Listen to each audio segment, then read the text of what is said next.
Nice to be on this call. So, Marlon, I gather there's a couple of questions that were raised, or maybe a question. So, why don't we just kick off with that? I've got two things that I want to work on this evening, go through, but let's kick off with whatever that question was. So great. I don't know, Kim, if you want to elaborate. I see you've put some things in there, but Kim was having trouble with asking questions when she met someone and that was a bit closed off. And she said, but today she used some questions with the supplier who was stuck, and it was helpful for her. So I don't know, Kim, if you want to perhaps elaborate for Barry and refine this technique a bit more. Or you can type.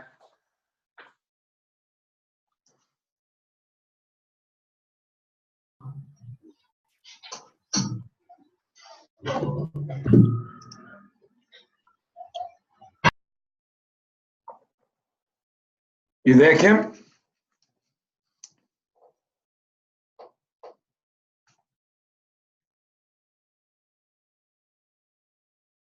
Let me try that. I'll do it from my side here. Kim? Cool. Can you hear me? We can, yes. Hello. Can you hear me? Yes, we can. Excellent. Thank you. So,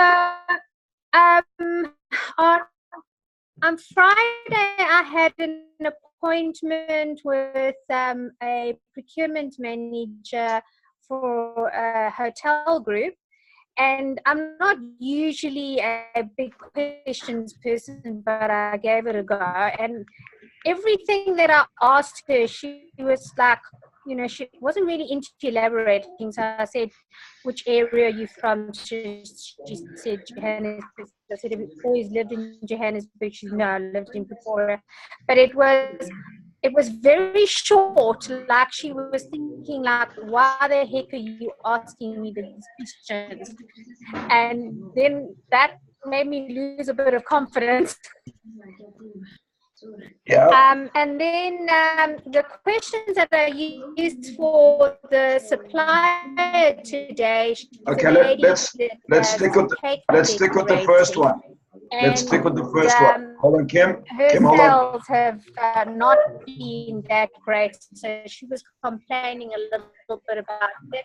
And Barry, I used some of the questions that and some of the things from Singer that you use, because she was saying, she can't really get ahead with the sales because she's number one. Okay. Okay, did you get that? Let's deal with the first. Let's deal with the first person first. So when someone gets stuck, and when you feel that that you're not getting through them, there's a couple of things that happen. One, sometimes it's your little voice gets in the way.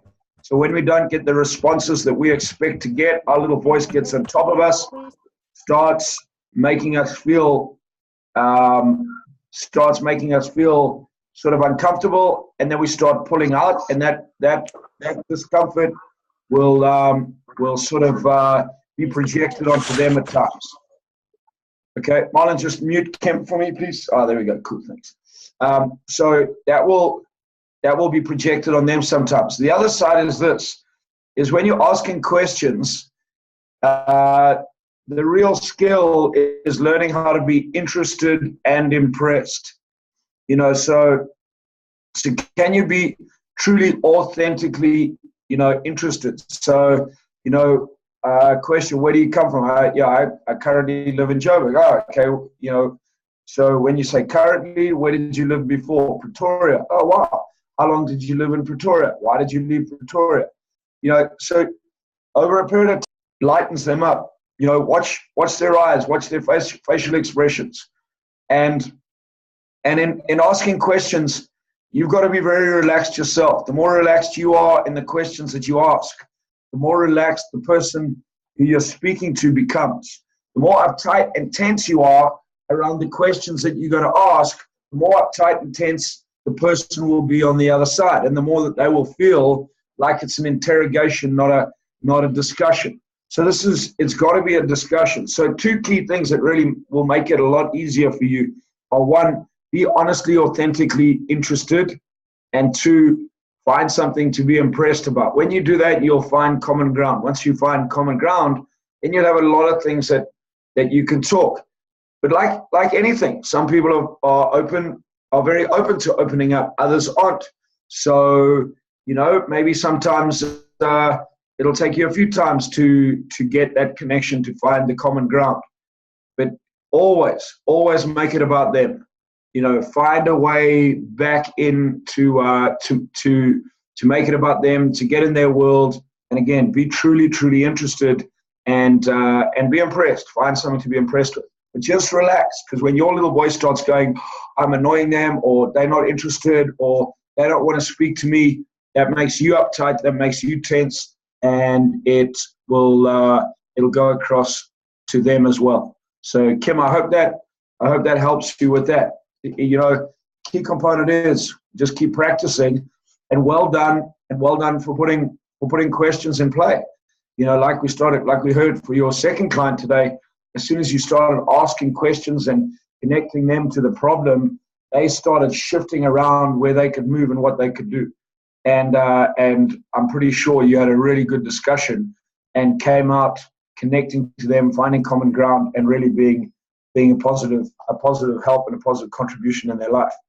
And that's really what we're trying to do.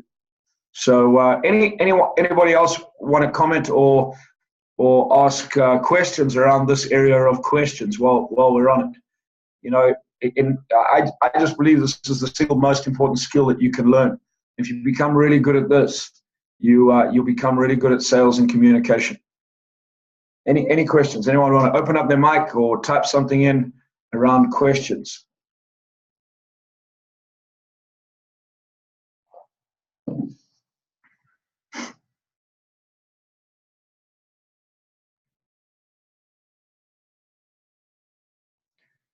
Ten seconds.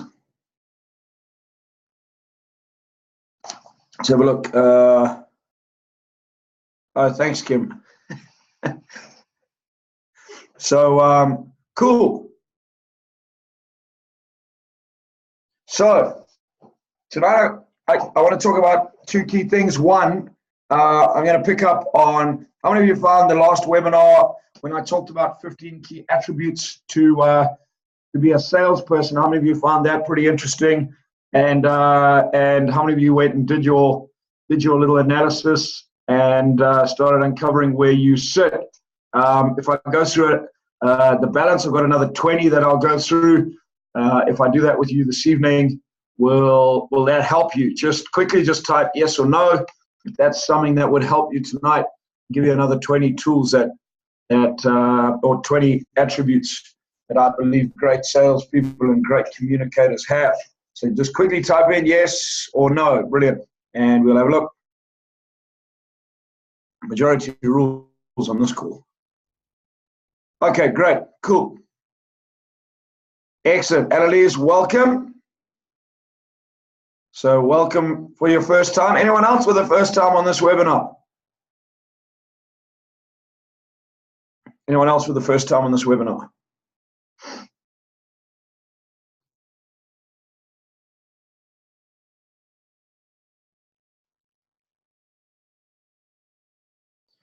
Okay, brilliant. So before I get into those 20 attributes, I'm going to talk to you about sales intelligence. And in the time that I've spent with Robert Kiyosaki recently, and some of you might know, I was there last week. I spent a day at the Rich Dad offices with some of the Rich Dad advisors, with Robert and Kim. I was very blessed and amazing opportunity to be in that space. But Robert talks about financial intelligence, and his definition of financial intelligence is your ability to overcome money problems. So financial literacy is your ability to read and write financial statements, read and write financial numbers. It's your level of understanding of money, cash flow, balance sheets, and so on. So it got me thinking that if that is financial intelligence, and emotional intelligence is your ability to maintain your emotion in the face of a problem, or in the face of heat. So the higher your level of emotional intelligence, the higher the control you have on your emotions when you're in trouble, or when there's a problem, or when you get into confrontation, when you're in a tough situation. And so with those two definitions in mind, that got me thinking that sales intelligence is your ability to overcome sales problems. Now, recently I've just started a 12-month entrepreneurial development program where we are working with 200 entrepreneurs, where I'm teaching 200 entrepreneurs around the country over a 12-month period, entrepreneurial skills, mindset, and all that sort of stuff. And the first program that we start with is our Sales Explosion, or our Sales and Leadership Mastery program. And one of the things that I've had to do myself, and some of my team have had to do over the last couple of weeks, is get on the phone and speak to people about whether they're attending the program or not. Now, bear in mind that this is a program that is pretty much being sponsored. The total value of the program is about 100. I would estimate that if they had to do it through the public channels, it would be about 150,000 Rand if they came to those programs publicly that I ran. And what we found is that a number of people said one of the requirements for them to get on the program is they have to come up with 3,000 Rand. Now, for many people, 3,000 Rand might not seem like a lot. For a number of the entrepreneurs that I'm working with, the stopping point, or the thing that is stopping them getting on this program, is 3,000 Rand. So I'm going to ask you this. How many of you are getting held back by money problems right now?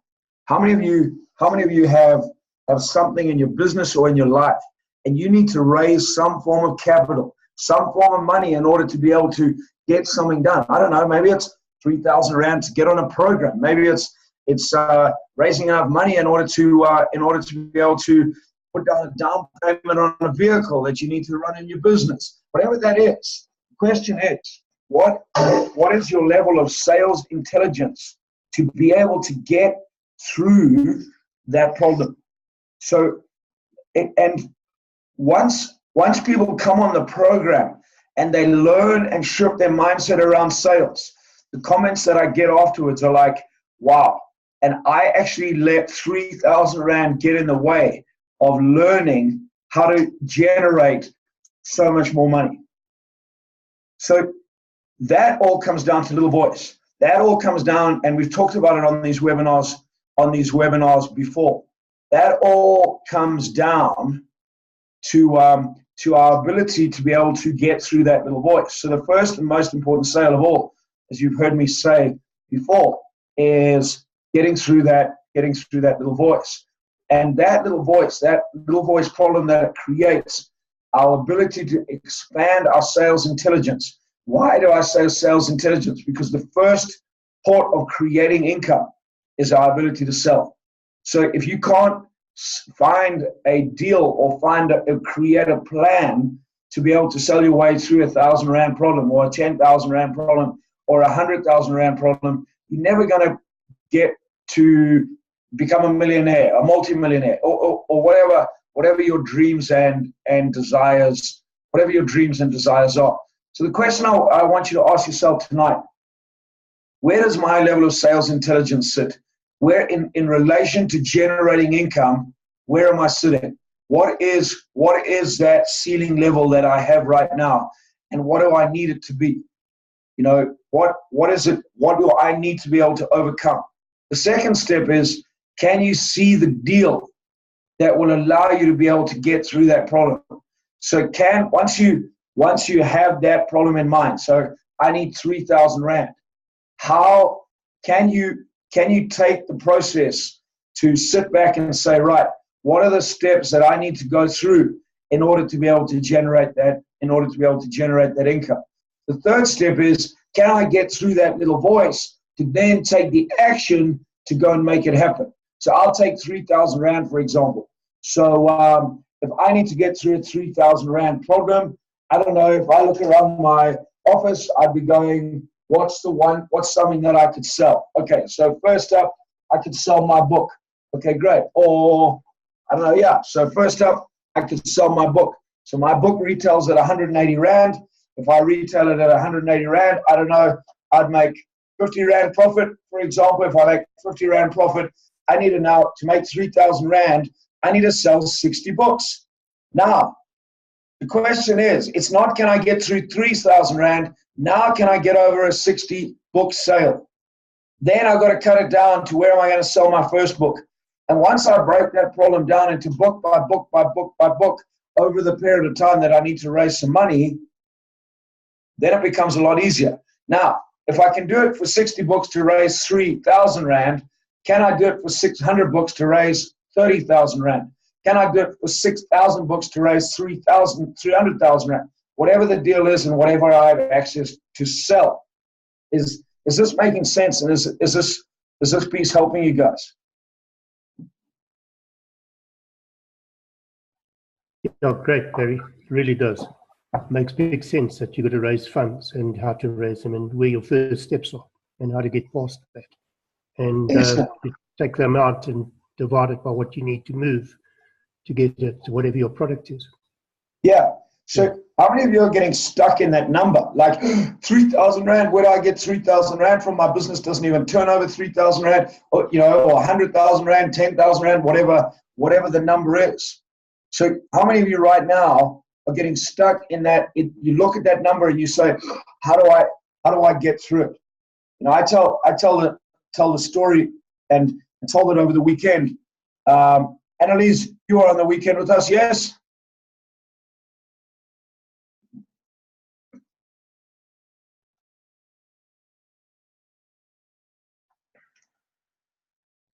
Yeah. Did you learn a lot?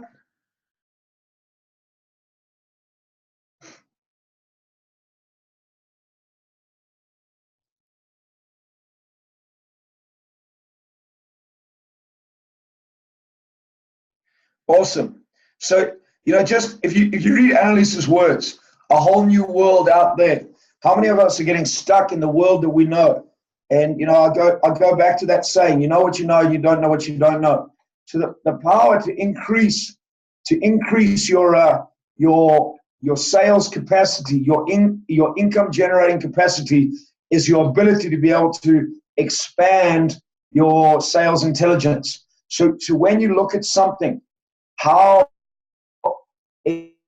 intelligent, not how much information do you have around sales, not how many sales courses have you been on, and can you recite the 5 P's of marketing and the 5 P's of selling and the 5 D's of closing, whatever it might be. Not all that stuff. That's all information. Can you sit down and say, right, I need to raise 100,000 Rand. How am I going to do it? Okay, good. What do I have access? The first question, what do I have access to sell? Who do I know that has stuff to sell? Right. Second step, how do I break this down? Where am I going to sell it? Third step, what actions do I need to take in order to be able to sell it? What things do I need to do? Right, I need to raise 30,000 Rand. What do I need to do? Right, I can sell books. I can sell programs. I can, I don't know. I can sell, type in some stuff. What do you guys have access to sales? Give me some examples. What do you guys have on? What do you guys have? What products do you have right now that you have available to sell? Let's give me some video conferencing cameras. Excellent. So, Deepti, how much is a video conferencing camera?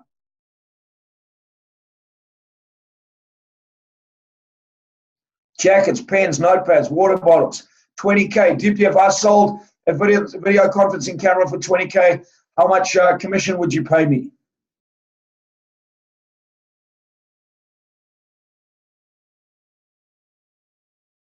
10%. Okay, good. So assuming that I'm prepared to work for 10%, if I go out and I sell, I can then now say, okay, good. So I need to raise 30,000 Rand. Could I find a market for 5 video conferencing cameras? If I think I could, I go out, I put it into action, I start selling that. Now I start overcoming. 30% of my problem is going to be overcome by selling cameras. Now, maybe that's not your business. Well, sometimes you just got to get out and sell what you got to be able to sell in order to generate income. When I first started in this training business 11 years ago, I needed to generate income. My biggest fear was public speaking. My biggest fear was public speaking. I just bought a franchise that part of it was teaching and training people. I had to learn how to teach and train. I hated speaking in front of strangers, so it was an interesting mix. But I knew one thing is I had to survive until I learned how to teach and train. So I went back to what I knew, and that was for a period of time I sold safety equipment because I'd been in that industry for 11 years. And I substituted my income while I built training. And then what I did is I started selling my mentor, Blair Singer, sold Blair. As I learned, then I started selling myself. Now I sell Blair myself and as many other trainers as I can who work with me, if that makes sense. So, you know, I was telling the group this weekend a story. This time last year, we put on a program called Master Facilitator. So Master Facilitator is a 5-day program that Blair Singer teaches. Typically, it's only really ever taught in the US and in Singapore. It's never been taught in South Africa before. And when Blair was out earlier in the year in doing a Train the Trainer event, he mentioned Master Facilitator. And out of the, you know, when I sat with him at lunchtime, I said, I think we should put on Master Facilitator in South Africa. So he said to me, okay, do you want to do it? I said, 100%. I went home. I told my wife and my team we're going to put on Master Facilitator. I did some quick numbers. My numbers came up that I would need to raise 350,000 Rand in order to put this program on. Now, I didn't have 350,000 Rand hanging around at that stage. And I had to do exactly this. So I didn't allow the problem of 350,000 Rand to get in the way. The first thing I did is I made a commitment. I drew a line in the sand. I committed to Blair that we'd do the program. I don't know about you, but I'm the type of person that once I commit to something, damn, I'm going to get it done. So first step is I have to commit. What I see with a lot of people that holds them back in sales is they don't commit. You know, so I've been speaking to a couple of people, for example, on this program around the 3,000 Rand, and I've said to them, so why don't you make a commitment, get in the room and pay and make sure that you pay the program? No, well, I can't make that commitment if I come in the room and then I can't pay it. Then so for me, the fear is the fear of making a commitment. So that fear of what happens if I don't do it. You know, I just learned that in sales, once I make the commitment, then I have to find a way to get it done. And there's always a way to get it done. But boom, first step, make the commitment, draw a line in the sand. Right, I'm going to get it done. Second step, you break it down. What can I do to raise income? Where do I need to sell? How do I need to sell?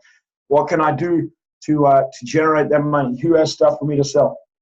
You know, and 5 months later, we put on the program. We broke even because that was our game. We didn't lose any money, and the result that we've been able to generate from that has been tenfold. So where are you holding yourself back? What is the size of the problem you can overcome right now? And the number one way that you get through it, first of all, you have to learn to sell to yourself. You've got to learn to overcome this little voice. The size of your game is dependent on the size of your little voice. The size of the problem that you can overcome when it comes to generating cash, making money, growing your business is dependent on what's between these two bits. Once you start working on that, your capacity grows. When your capacity grows, your ability to make more and more money, to solve money problems, becomes bigger and bigger and bigger and bigger. So for me, that is the core component of selling. You know, a lot of people talk a big game, they don't play a big game. So can you teach yourself to play the game? When, you know, as Robert says, when you can see the deal, you can do the deal. But the thing that gets in your way from doing the deal is your little voice. So if you can see the deal, you can do the deal. Do you have the guts, the determination, and the mind strength to be able to push through and do what's needed to be done in order to have what you want to have? But it goes back to what I think I've spoken a number of times in these webinars, is who do you need to be? So the bigger you're being, the bigger the problem you can get over. Any questions or comments on this piece? Any questions or comments on this piece? while you're typing in, I'll answer Deepti's questions. Where will I find clients? Deepti, where you find clients is, who are your clients? Who's your target market? Who's your avatar? Who are the people that would use video conferencing cameras? Where do they exist? Where would you find them? Why would they use it? What type of client? Corporate client, small to medium-sized business. What you got to do is you got to make a list of potential clients. You then got to go out, you got to research, you got to find out who those clients are.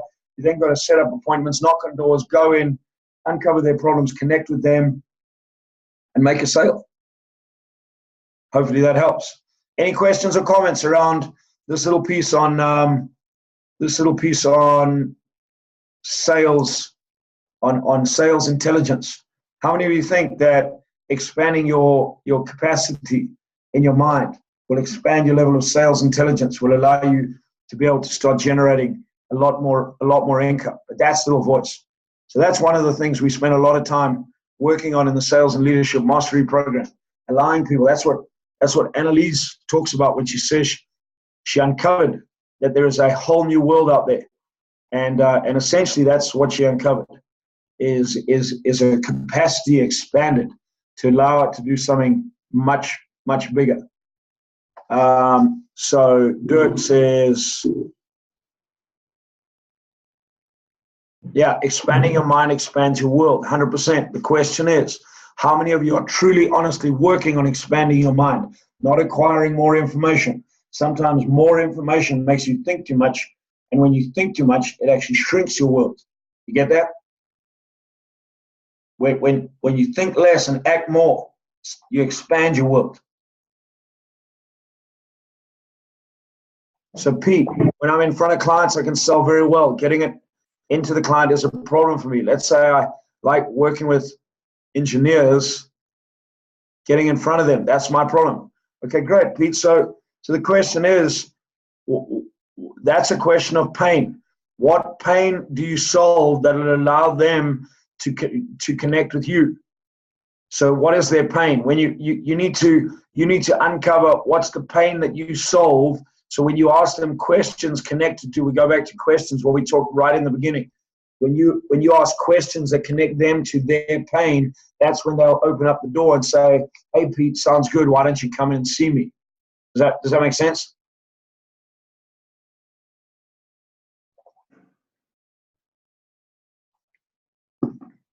Dirk, 100%. It's not just about finances. The first point in creating wealth is your ability to sell. 1, can you sell to generate income? 2, can you sell to other people so that they can follow your idea, so that they can support you, back you, invest in you? 3, if you want to start using other people's money, you better be able to sell to them on why they need to invest. So every single thing when it comes down to money and finances comes down to sales. What is your ability to sell? Most important sale, can you sell to you on why you need to do what you need to do?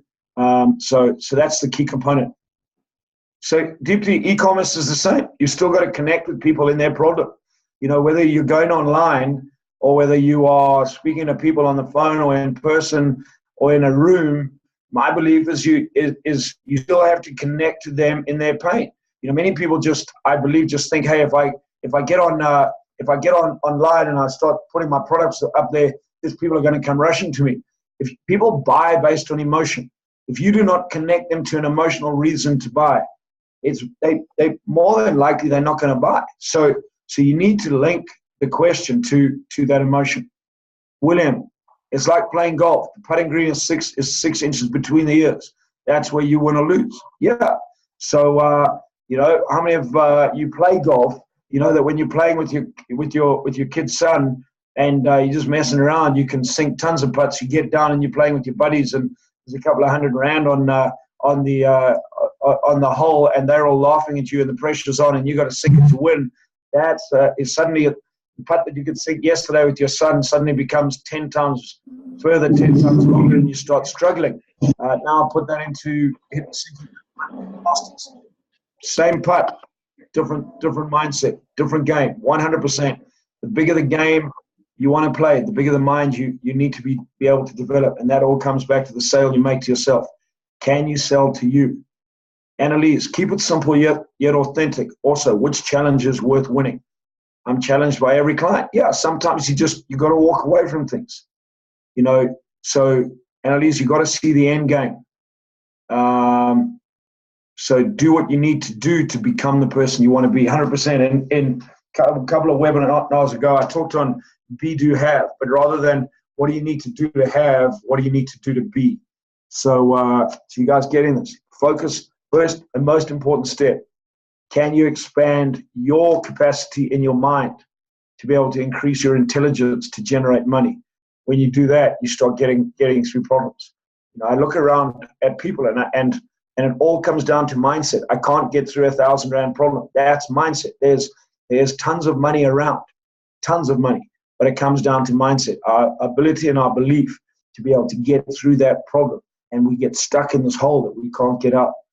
And when you put a plan, when you can see the plan, when you can see the deal, that's the first start. The second start is once you understand the steps to get the deal, then you got to get through this, because you've got to be able to push through that to make that. So Kim, on e-commerce, the way you connect with people is through the questions you ask them to get them on your site. And then once they've purchased, do you send them a questionnaire? Do you connect with them afterwards? Do you send them a thank you? Do you follow up with them? Yeah, it's more difficult to connect with them on the site, but you've got to connect with them through the right language. So how did they get to the site? That's the first step. Just answering Deepti's question was, how do I find customers? So really, it's that piece through the language that you speak. So great, thank you, great interaction. So any other comments or questions before I move on? Just remember, can you expand your capacity? Your ability to earn money, your ability to create income sits between these two ears, and how big a little voice you can overcome. You know, whether it's 3,000, 30,000, 300,000, 3 million. If you want to be able to sell at that level, you've got to increase your mindset. Can you get through the things that are holding you back? You know, like right now, petrol price, all those type of things, exchange rate. Most of that is just little voice. Yes, it's true. Petrol price is going up. Those are all facts. The reality is this: is how many of you are using that as the reason why you can't get out and sell, why the economy is down, why this is down, why that's down. But you're actually not getting out there, pushing through the activity step by step to create the results you want, because your little voice is holding you stuck in a space.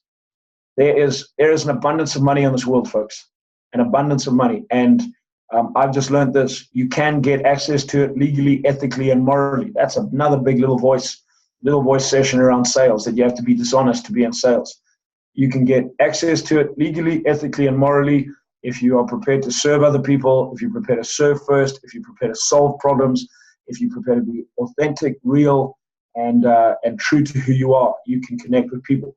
It's a little bit harder than doing it illegally, but you can do it. But once you do it legally, ethically, and morally, it'll be around with you for years and years and years. So it is there.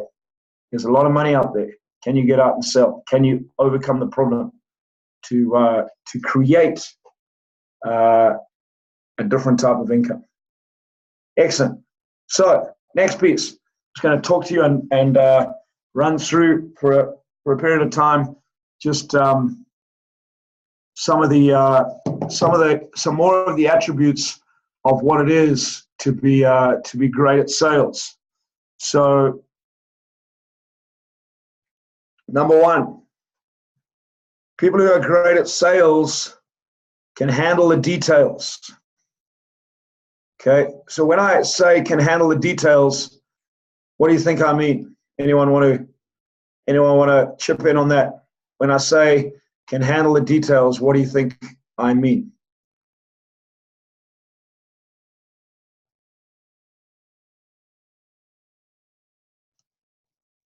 Anyone like to add in on that?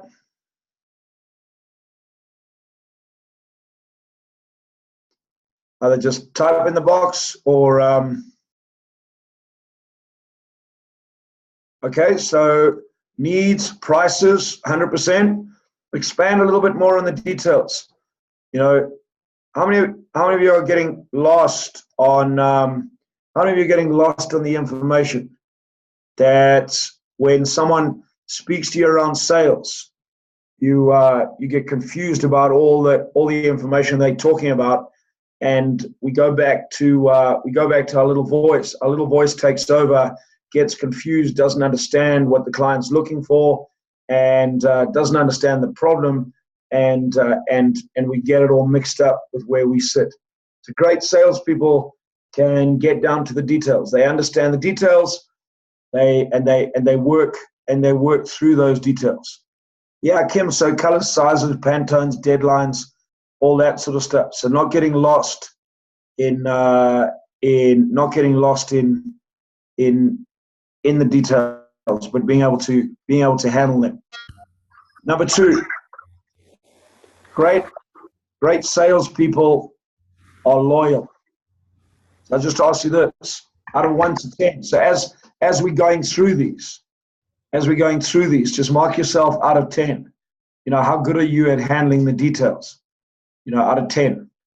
Are you loyal? Are you loyal to your product? Are you loyal to your team? Are you loyal to your clients? Are you loyal to the people around you? Or you jump for the next buck? You know, are you focused on making money? Are you focused on making sense? Are you prepared to stick with something that you commit to? What is your level of loyalty? Great salespeople are loyal. Great salespeople make agreements. They stick to those agreements, and they hold to those agreements. They have a loyalty to the people that they work with.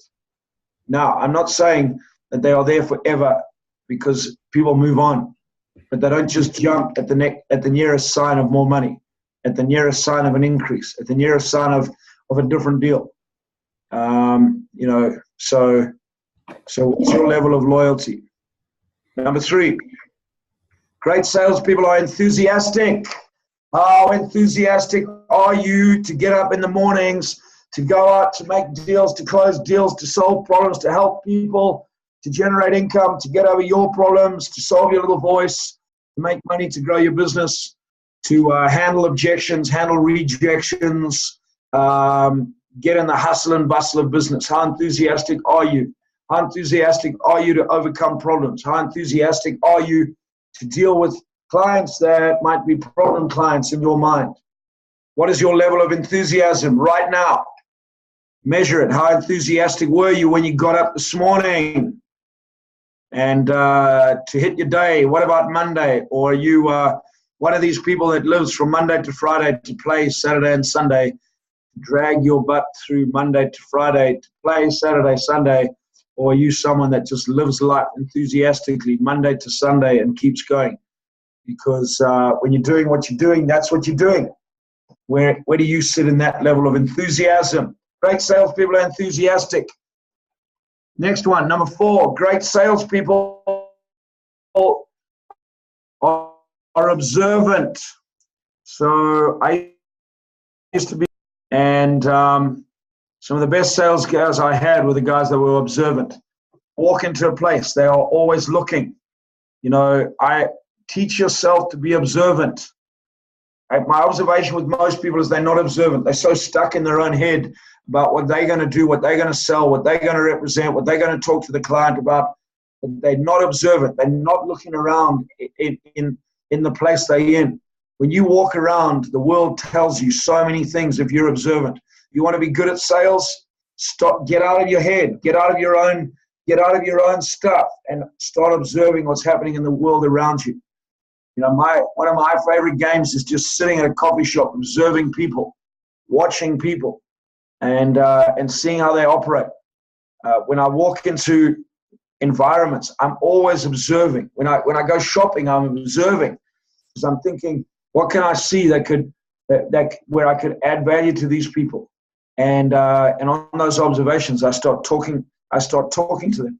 So, are you observant? What is your level of observing? Do you observe others? Do you observe their attitudes? Do you observe how whether are they happy or they're sad? Are you just stuck in your own head? Great salespeople are observant.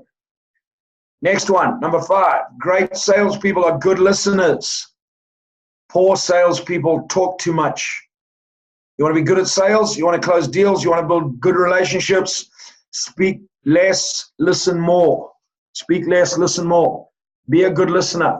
Be a good listener. As we started with Kim, Kim talked about asking questions. Ask questions, sit and listen. Ask another question, listen more.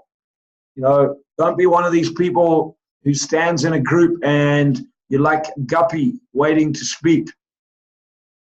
You know those people, they're standing around and they listen. You can see other people speaking and they have a point, and you can see them getting all agitated because they want to get that point across.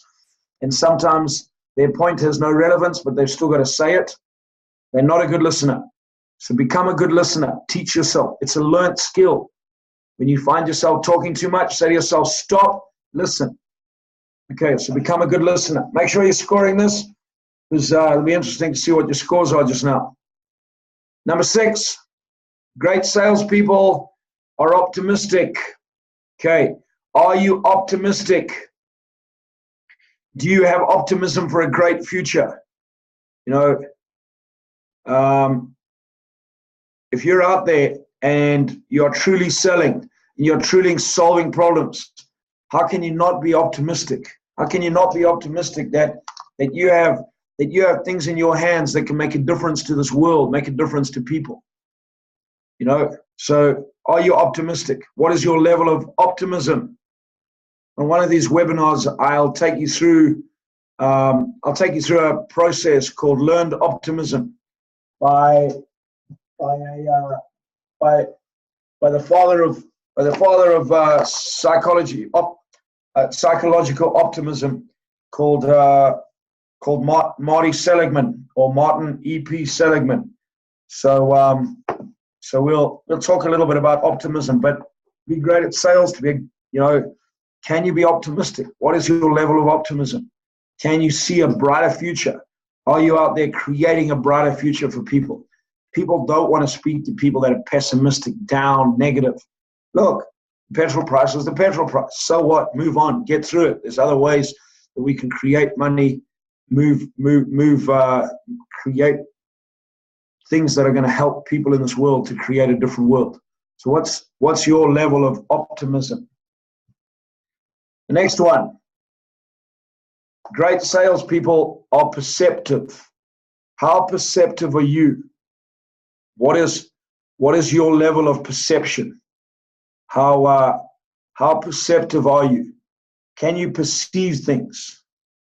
So, you know, interestingly, what would anyone like to venture? What would the definition of perceptive be? What would you understand to perceive something? Anyone like to type in?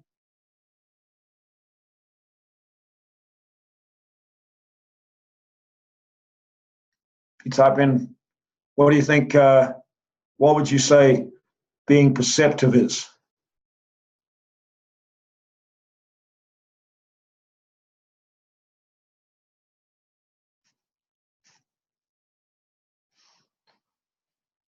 Anyone? Hey, there's no right or wrong on this call. Okay, so reading between the lines, yeah.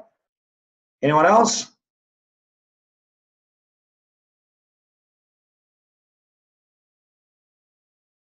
Being aware of things that you cannot see, seeing beyond observing, deeper understanding. Okay, good. So, as you open the door, so in the dictionary that I have, it says perceptive, of or relating to or expressing a rule or principle that prescribes a particular course of, hold on, helps if you spell it right. That would be the description of Dorf.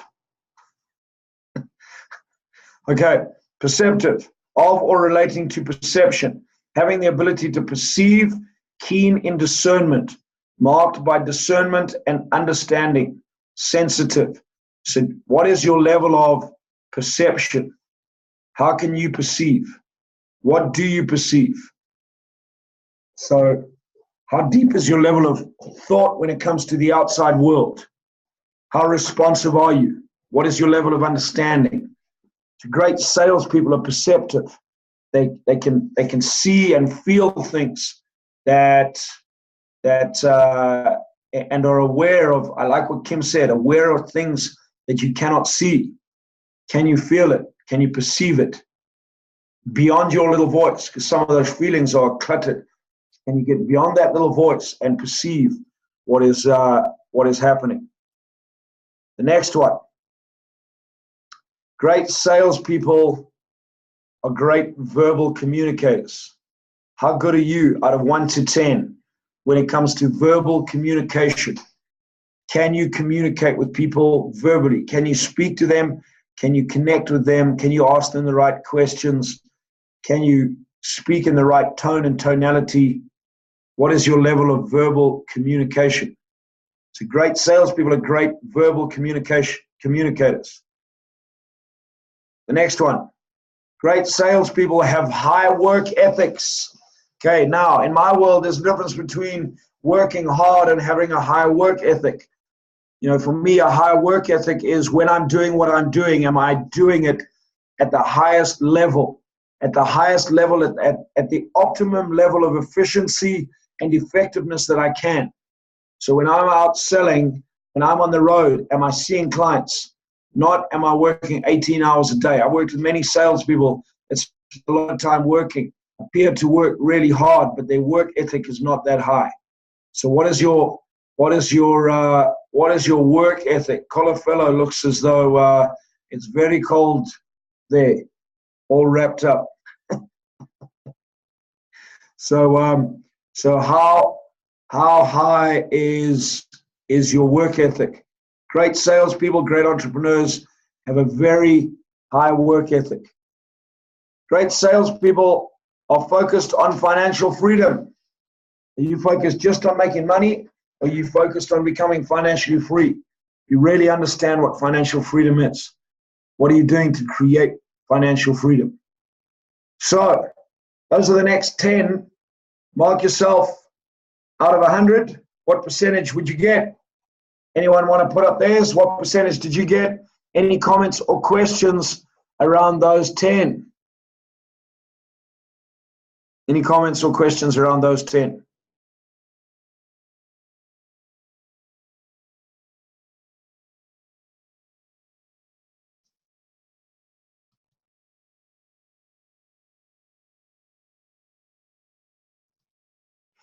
Type in your questions if you'd like.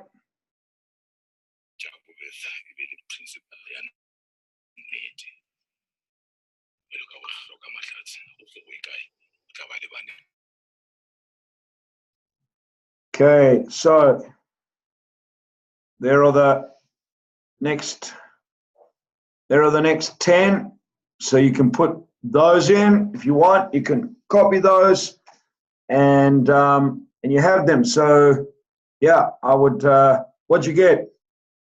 Annalise, 6 out of 10. What did you get? Okay, so for each one, what you want to do is mark yourself out of 10. So I can handle the details. 4 out of 10. I'm loyal. 8 out of 10. I'm enthusiastic. 5 out of 10. Add them all up. That'll give you a percentage. Abdallah, 66%. Excellent. Anybody else? Any questions or comments on those? How can you improve them? What are some of the tools that you can do to improve?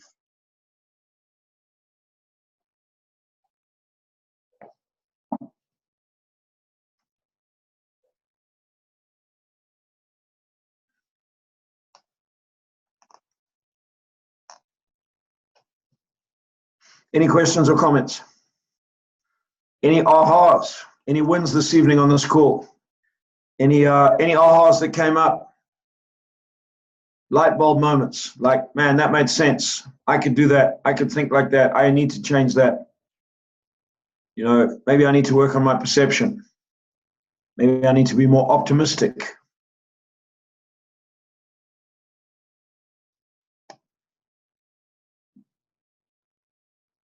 Any other comments or questions?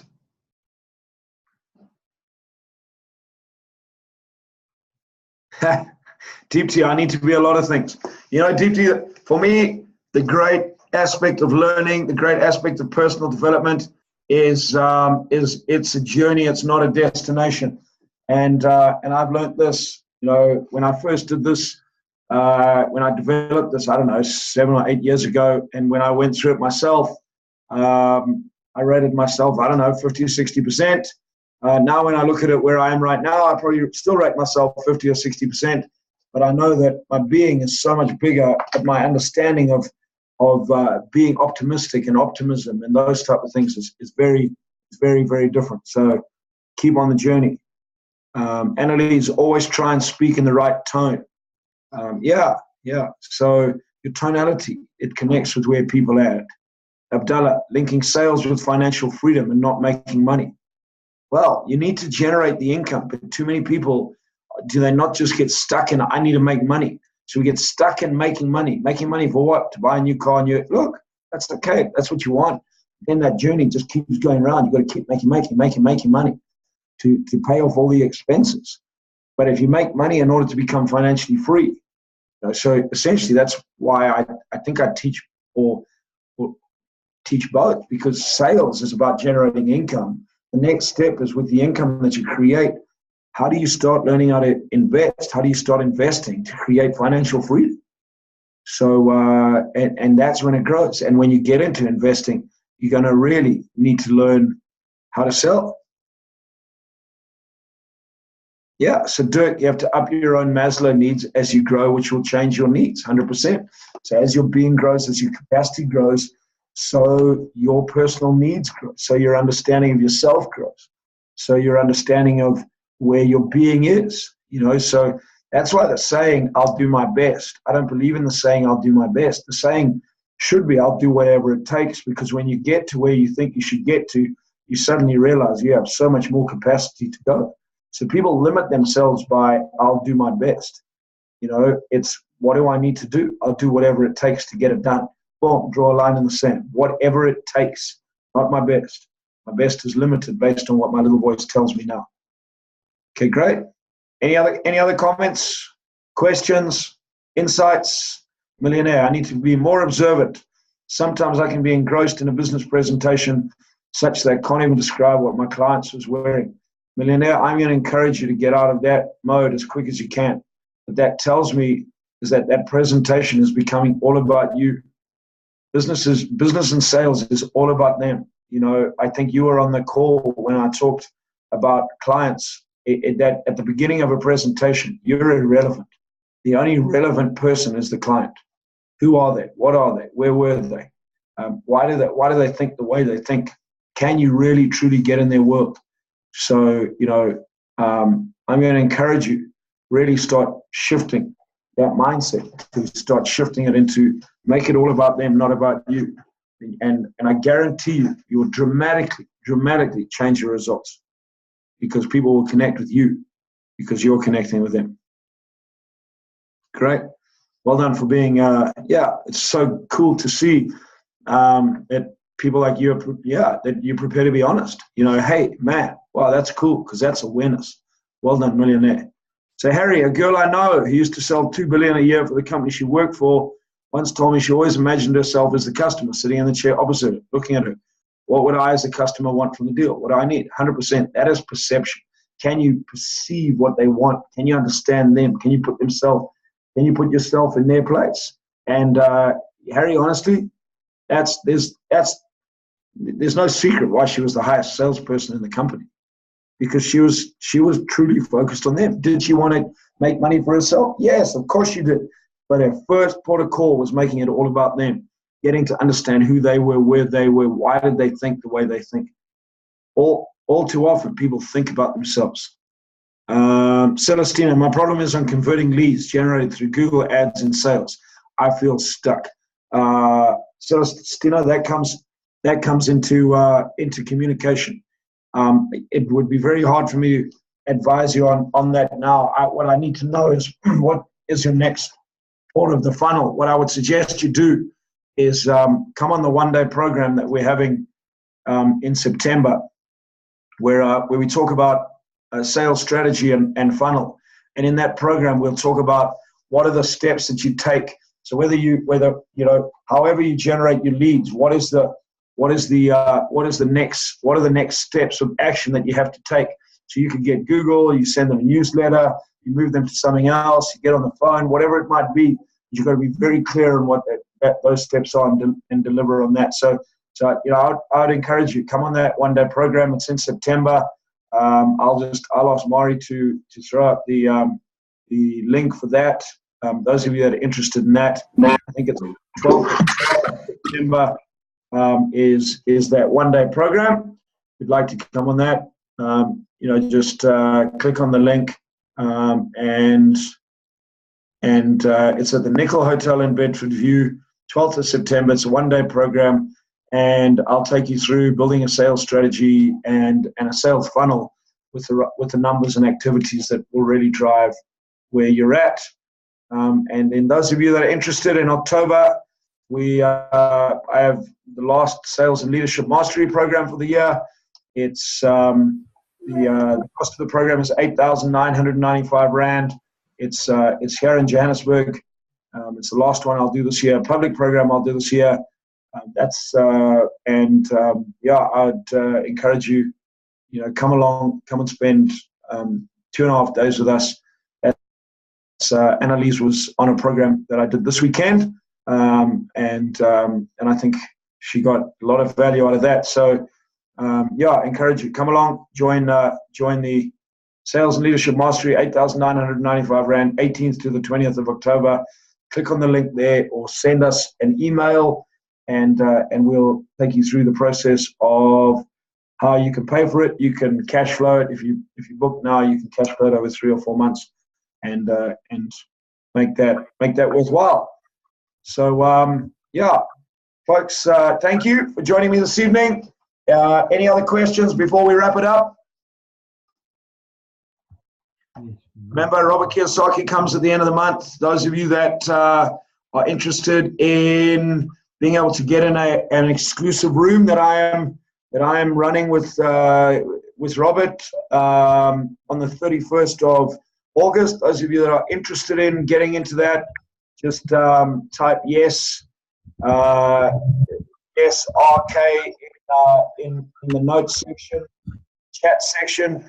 Type in yes RK, and my team will get hold of you and let you know what you would need to do in order to qualify to get into that exclusive room. I have Robert's coming out, and on the 31st of July, he's going to be out here. He's doing a 2-day event with Success Resources, and I'm very blessed to be able to have him as a guest in a program that I'm running. So you'll have probably about 60 people in a very small room for about 8 hours. So if you're interested in finding out how you could get into a room with Robert Kiyosaki and Tom Wheelwright, then just type in yes RK. So just type in yes RK, and someone from my team will get hold of you and talk to you about how you would qualify for that and what you'd need to do to be able to get into that room. So any other questions or comments before we finish off?